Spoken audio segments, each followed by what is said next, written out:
this law, no matter who you apply it to, no matter what set of circumstances you apply to, is unconstitutionally vague. We are the Armed Attorneys. Today we're talking about a federal district court in Utah finding a section of the prohibited persons list unconstitutional. But before we begin, show your support for the Second Amendment by hitting that like button. And what we're talking about here is 18 U.S.C. 922 G3.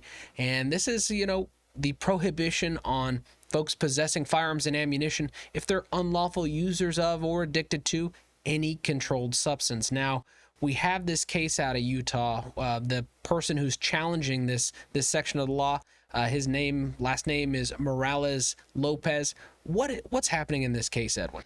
Yeah, in this case, Morales-Lopez and another individual decided to commit a theft from a gun store. So they went into the gun store, stole several firearms. Of course, they got caught with the firearms trying to leave the gun store. And so instead of prosecuting them under the very state law offenses that they probably committed, or perhaps in addition to, they also decided to pursue federal charges against them. During the course of the arrest, they found them with some methamphetamine.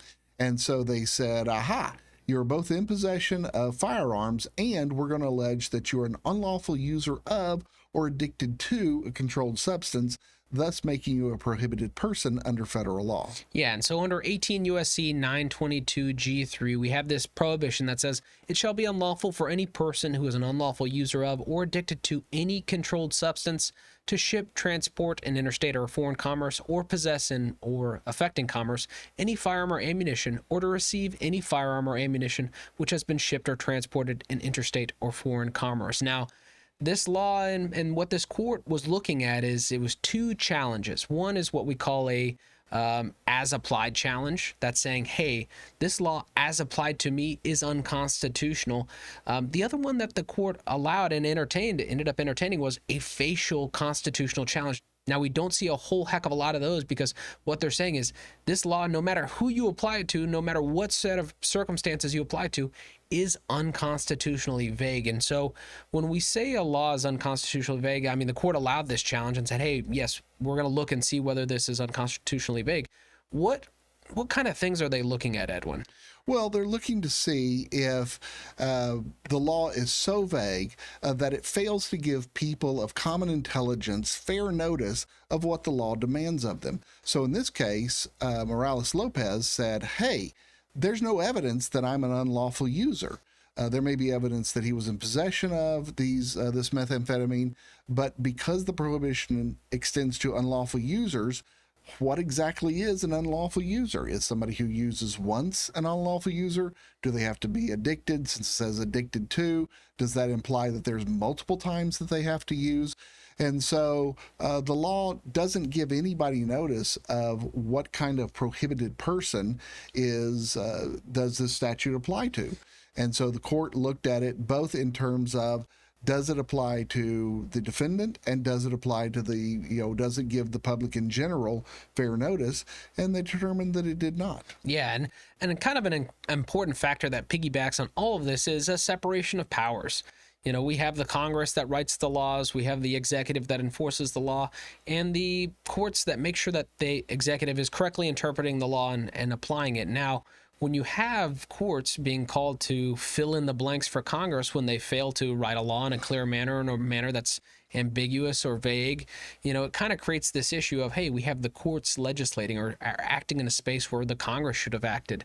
And so this court has a great discussion of, what does an unlawful user mean, or what does a user even mean? And does that mean you're using annually, monthly, weekly, daily? And at the end of this trial, when the court gave its charge to the jury, they provided some instructions on what a user was. Even the jury was left confused. They sent out a question saying, in reference to the regular and ongoing basis, can we get some clarity on the time frame in which you would no longer be considered which would no longer be considered regular ongoing basis? So even the jury had some questions, and I think that was a really great question to illustrate, hey, at some point you should lose this prohibition on yourself from possessing firearms and ammunition, unlike some things where you have you're a felon, you're going to be a felon forever unless the courts judicially do something to undo that. But at some point in the way this law is kind of written, it makes it sound like you wouldn't just be banned forever if you ever use drugs once. And so I think the court made the correct finding here, saying, hey, this is pretty vague. Yeah, this is fundamental to due process. When you have the government trying to take away somebody's life, liberty, or property, it is of utmost importance that the individual know exactly what the conduct is that is allowing the government to do this. And so that's why we have constitutional concepts like laws cannot be too vague, laws cannot be too broad, because it's all part of our fundamental jurisprudence, that when a law is written, it has to be applicable to a specific person in a specific circumstance.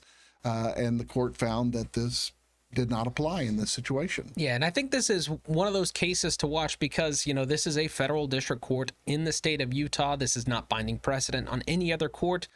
It will most assuredly get appealed up to the 10th Circuit Court of Appeals.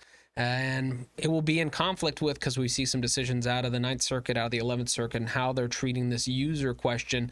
And maybe it makes its way up to the Supreme Court, but this is a case to watch. But we hope you enjoyed this discussion. If you did, consider subscribing, hitting that like button, and help us fight the anti-2A algorithm by sharing this video. And as always, we appreciate your questions and comments in the section below. And until next time, we're the Armed Attorneys.